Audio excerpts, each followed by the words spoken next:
नमस्ते साथीहरू। फेरि मैले इस्कुसको मुन्टा, राजमा अनि चिप्ले भेन्डी मिसाएर ढिँडो खाँदैछु। पुरा भिडियो हेरिदिनु भएर सब्सक्राइब, सेयर, कमेन्ट गरिदिनुहोस् हस्। मामडी खाएँ ल।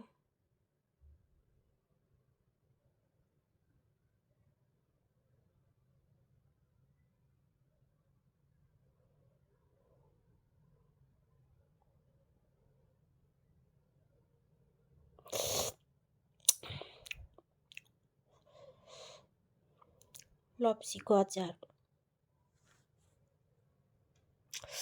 डल्ले खुर्सानीको अचार,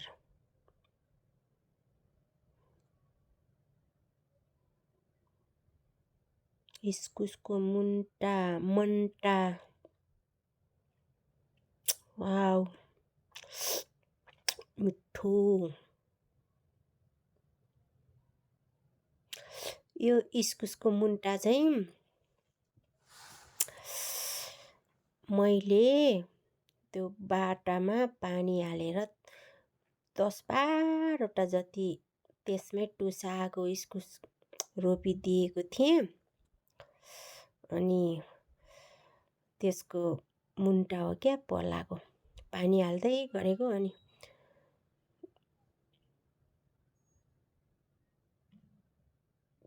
बाटामा रोपेको अस्ति नि 1 छाक खाएँ, अहिलेसित 2 छाक त खाइसकेँ।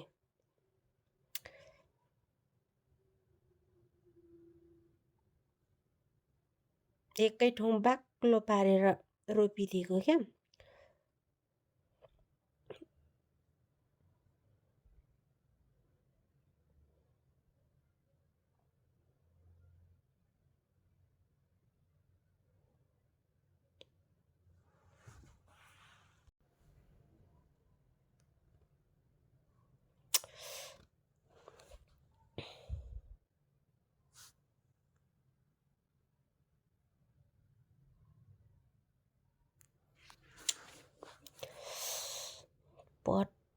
पट पारेर भुटेको, रस नहालिकन। पानी भनेपछि थुप्पो हालेको छैन, भुटेको मात्रै हो। मलाई त यसरी नि खान मनपर्छ। कहिले रस राखेर खान मन लाग्छ, कहिले भुटेर मात्रै खान मन लाग्छ। तर मलाई चाहिँ ढिँडो खानालाई चाहिँ झोलको थोप्पा नभए पनि हुन्छ, खाइन्छ।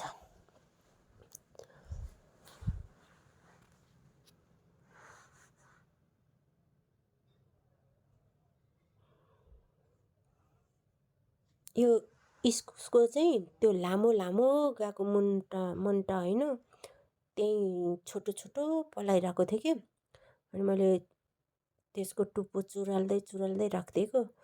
अनि त्यही सानो सानो पलाइरहेको थियो, त्यही भएर मैले टिपेको। 1 छाक भएछ मलाई।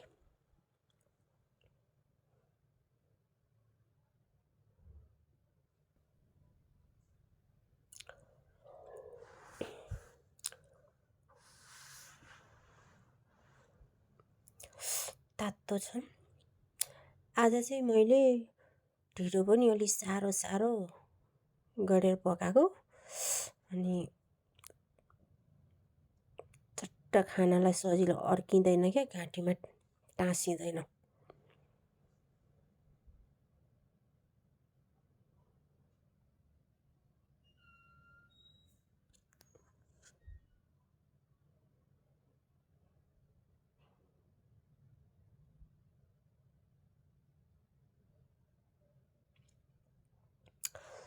मैले लप्सीमै मिसाएर बनाएको थिएँ डल्ले खुर्सानी।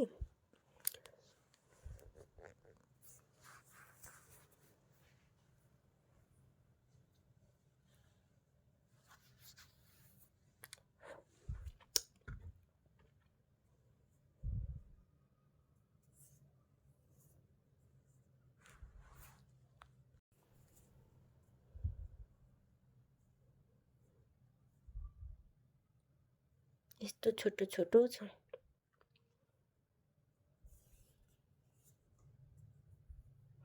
चिमटेको होइन, यत्रै छोटो हो यो मुन्टा त। मन्टा भन्छ क्या अरे, मैले चाहिँ मुन्टा मुन्टा भने।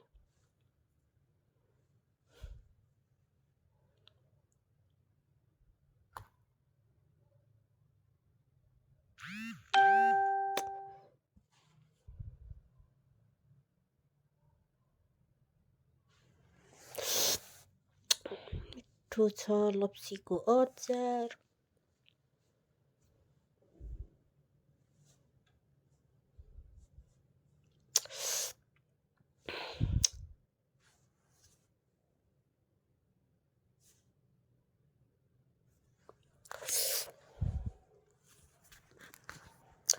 डडाको खुर्सानी, हरियो खुर्सानी पनि त्यति खानु मन लागेन कि हजुरहरू। कस्तो कलिलो हुने, पिरै नहुने, अनि आफूलाई त पिरो भएन भने खानै मन लाग्दैन, तितो तितो हुने। त्यही भएर बरु सुकेकै खाइदिउँ भनेर सुकेकै डढाएर एक मुठी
यो चाहिँ आटो हो, रोटी खाने आटोको आटो, गाउँको पिठो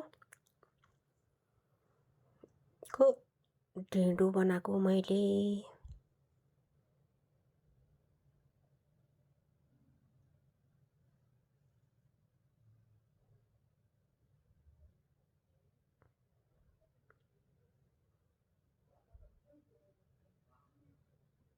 ज्ञानचक्की, ज्ञानचक्कीको चाहिँ मिठो हुन्छ, राम्रो हुन्छ पिठो।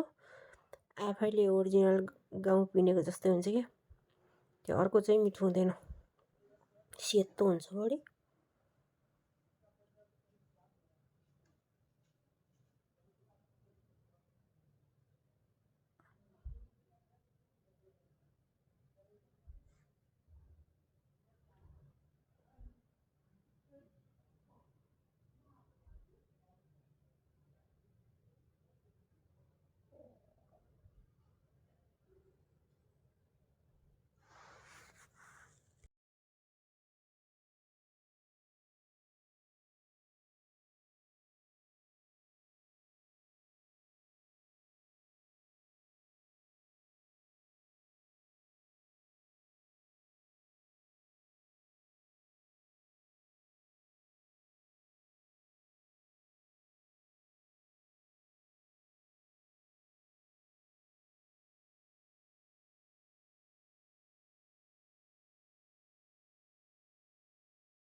छिटो छिटो छिटो छिटो छिटो छिटो खाएर मैले त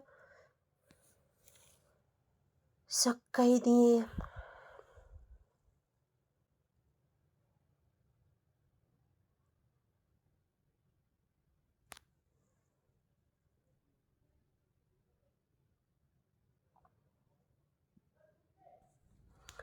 छिट्टो छिट्टो छिट्टो छिट्टो छिट्टो छिट्टो खाएर मैले त सबै सकाइदिएँ। पुरा भिडियो हेरिदिनु भयो त हजुर। सब्सक्राइब सेयर कमेन्ट गरिदिनुहोस् है, नबिर्सेर प्लिज एक सब्सक्राइब त गरिदिनुहोस्। सबै खाइसक्यो, सब्सक्राइब सेयर कमेन्ट गरिदिनुहोस्। यो चाहिँ लप्सी खाँदै हो, सबै सकिसक्यो मिठो। पुरा भिडियो हेरिदिनु भएर सब्सक्राइब सेयर कमेन्ट गरिदिनुहोस्। हस्, बाई बाई।